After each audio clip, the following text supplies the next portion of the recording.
karya Cecep Pangkasepna. Aku diam, belagak tidak mendengar ketika ibuku memanggil. Tapi ibu tak putus asa. Teriakannya tambah membahana.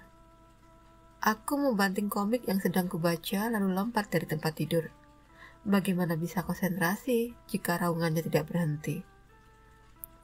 Sampai di depan kamar ibu, aku tidak langsung masuk. Dari balik celah pintu kamar yang tidak tertutup rapat, aku melihat ibuku sedang berdandan.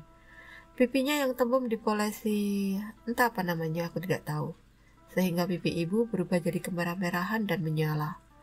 Alisnya yang bekas dicukur juga dicoret-coret pakai pensil, sehingga melengkung kayak pelangi. Aku masuk ke kamar sambil batuk-batuk kecil. Ibu langsung ngomel, karena aku tidak segera datang saat dipanggil. Aku tidak menyahut, aku asik mengamati ibuku yang sedang memolisi jidatnya yang lebar. Aku gak ngerti kenapa ayahku kok suka sama wanita berjidat lebar kayak gini. Kulihat ibu mematut-matut diri di depan cermin sambil cengar-cengir sendiri. Aku mengamatinya sambil terkikili, tapi dalam hati. Lalu ibu menarik laci meja dan menyodorkan selembar uang 5.000. Oh iya guys, ini kisah zaman dulu loh ya.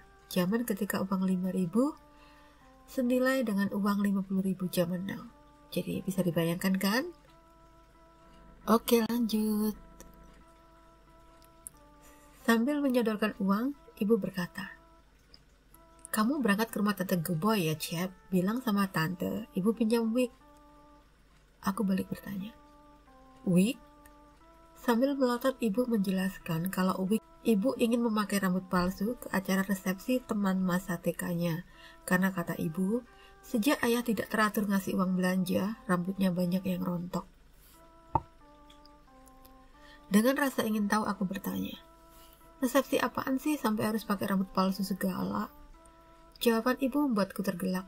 Ternyata, teman masa TK ibu akan mengadakan selamatan karena tahi lalatnya yang segede jengkol berhasil dioperasi di Hong Kong. Buset deh, sukses operasi tahi lalat aja ngadain selamatan. Ibu melambaikan tangannya, menyuruh aku cepat pergi. Aku pun bergegas pergi. Rumah Tante Geboy tidak terlalu jauh, naik bajai cukup ditempuh 15 menit. Masalahnya bukan itu, aku malas jalan sendirian dan tidak ingin buang ongkos. Makanya, aku segera berlari ke rumah Nelson, tetangga satu kompleks. Aku berniat meminjam sepedanya. Ternyata Nelson juga mau memakai sepedanya, tapi karena dia mau ke Pancoran dan aku mau ke Kalibata, dia mengajakku serta. Lumayan dapat tumpangan gratis. Sampai di rumah Tante Geboy, rumahnya sepi, pagarnya tinggi. Sudah pencet bel berkali-kali, tapi tidak ada yang muncul. Setelah 5 menit menunggu, baru bantunya keluar. Ternyata Tante tidak ada di rumah, dia baru saja keluar. Kugaruk kepalaku yang tidak gatal. Nelson heran melihat aku kebingungan. "Ada apaan sih, Cep?" Kujelaskan pada Nelson kalau ibu menyuruh aku pinjam wig pada Tante untuk dipakai resepsi malam ini. Tapi Tante Geboy tidak di rumah, baru keluar lagi. Tante kalau keluar selalu lama. Mendengar penjelasanku, Nelson diam, seperti berpikir. Beberapa saat kemudian sambil nyengir dia tanya, "Lu ada duit nggak?" Aku balik tanya, "Buat apaan?" Nelson memberitahu aku kalau ibunya punya koleksi wig. Ibunya sedang ke Surabaya. Masalahnya di rumah ada Topik adiknya. Kalau aku punya 3.000, dia yakin Topik bakal tutup mulut dan Nelson bisa meminjamkan wig mamanya secara diam-diam.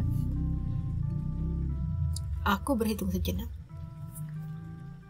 Aku ada uang 5.000. Kalau aku kasih 3.000, aku cuma kebagian 2.000. Tapi daripada dimarahin ibu karena tidak dapat wig, aku setuju saja dengan ide Nelson. Kuserahkan uang 5.000 padanya. Kami kembali ke rumah Nelson. Aku menunggu di ruang tamu saat Nelson mengambilkan salah satu wig ibunya yang menurutnya cocok dengan bentuk wajah ibuku yang kayak kuis rabi. Aku berpesan pada Nelson agar tidak memberitahu siapapun tentang wig itu. Nelson setuju. Selepas maghrib aku pulang sambil membawa wig. Ibu merenggut wig dari tanganku sambil ngomel-ngomel. Dengan tidak sabar dia segera memakai wig itu. Untuk menaikkan moodnya, aku memberitahu ibu kalau wig yang dikenakannya adalah wig baru, dan Tante Geboy yakin kalau ibu tambah cakep setelah pakai wig itu. Ibu tersenyum imut-imut sehingga pipinya kelihatan kempot. Maklum, sejak jatuh dari atap, gigi ibu memang tinggal 5 yang asli. Jam 7:30 ibu pergi. Sebelum pergi, ibu berpesan agar aku jaga rumah baik-baik dan tidak pergi kemana-mana meski ada kebakaran.